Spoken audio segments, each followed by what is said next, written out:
Welcome back. It's another episode of the Better Learning Podcast. My name is Kevin Stoller, host of the show, and I have some updates for you on Second Class Foundation. I know you've heard me talk about this in the past, but this is the nonprofit that we set up with the purpose of how do we inspire change in education through the use of media and storytelling.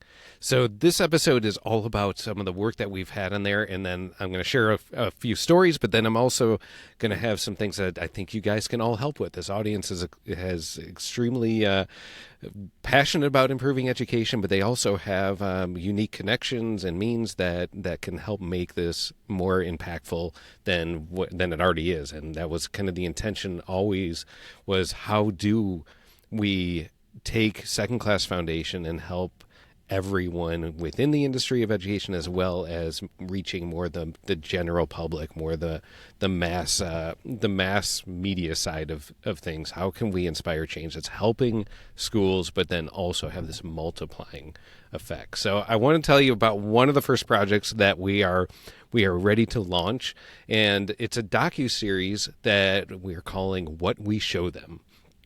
And the idea behind this, we had a great production team that really looked at stories and tried and interviewed and tried to figure out what are some of the really good stories that we can tell right now.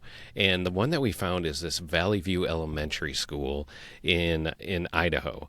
And I'm excited for everyone to watch this. We'll have a link to this first episode that will be available to share.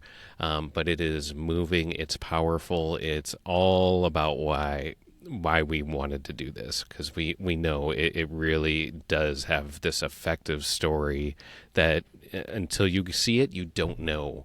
And it's one of those where you walk away with that emotional connection and think, wow, we really need to do something. And some of these things are more urgent than maybe others really realize. So I'm excited for you all to watch that. That's going to be the first thing that I can do. And I'll give you a little bit of the backstory when we looked at different stories, and we had our production team that is great. They are just so passionate about this and believe in the project.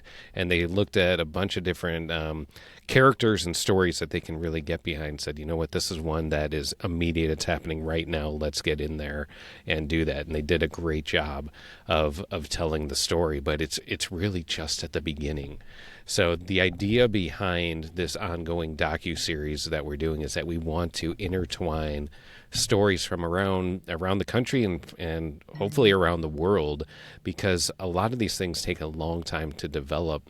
So we want to be able to intertwine them and be able to follow the progress and the ups and downs that come with it, and the character development, so people really get these connections with these communities, but also have this multiplying effect of not just helping these communities, but also how, when other people see this, how does it help them think, how do we help our community? So that goal is really to make this an ongoing series, and it's gonna really require a lot of things for it to actually work. Because one, we want to make sure enough people see this. So we are working, having discussions with some different distribution channels, so that we do get some more eyeballs on it, and the right people that are also change makers that say, hey, yeah, I see this, and I want to get involved. I want to help make more of these a reality. So what we need from you, this audience, this great audience of change makers, whether you're school leaders or people involved in the industry on the design side, or supporting education from the professional level, or if you're just a change maker, whether you're in the corporate side of things and think you have some means that you can help do this. But we're really looking for a variety of things, everything from volunteers that can help do things even like our social media and spread that, or also volunteers that can help find other stories around the country that we can spotlight. We also do need donors. So whether it's at an individual level or at a corporate level or some other type of foundation, something else that has like an education initiative behind it, we think this is going to be one of the most effective ways to utilize your dollars. So being able to learn more about how we can tell these stories, because we know that stories inspire change. We know that. We've seen this over and over and over again, of how media, how movies, how TV shows, how podcasts, how all these different books, different ways, social media, all these platforms where people are consuming more from an entertainment value. How do we meet them where they're at with really entertaining stories? So this doesn't always feel like it's we're feeding kind of education documentaries that only people in education care about. We're trying to find really good stories that anyone would watch, so that they can understand and get involved with some of these different things that need attention to improve education.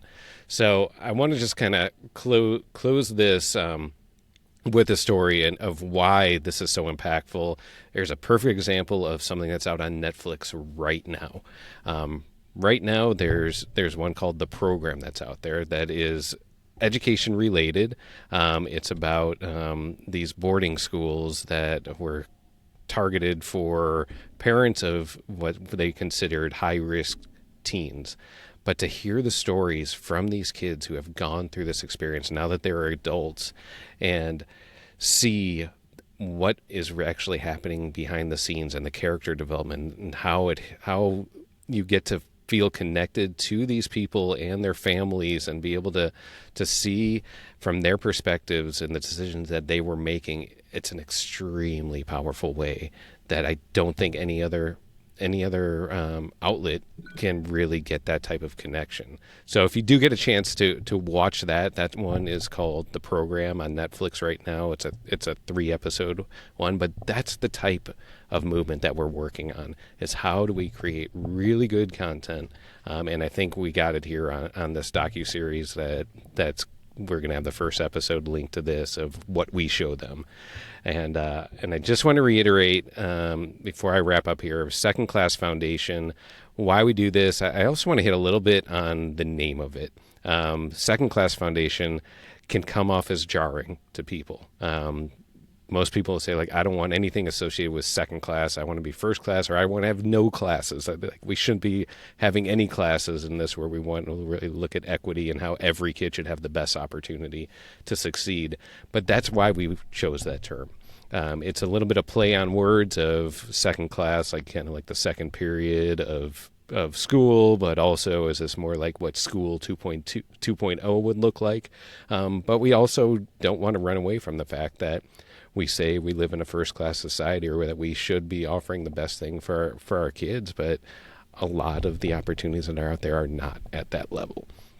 So go to secondclassfoundation.org. We'll have the link on here. We also have everything linked from betterlearningpodcast.com. But I really hope that you start seeing the type of work we're going to do, and just know that this type of work is just one example. We hope we have a variety of different ones.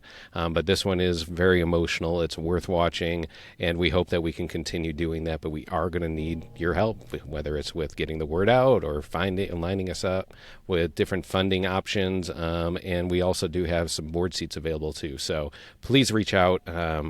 It's going to take a lot of people for this type of movement to succeed, and that is the goal of why Second Class Foundation had started.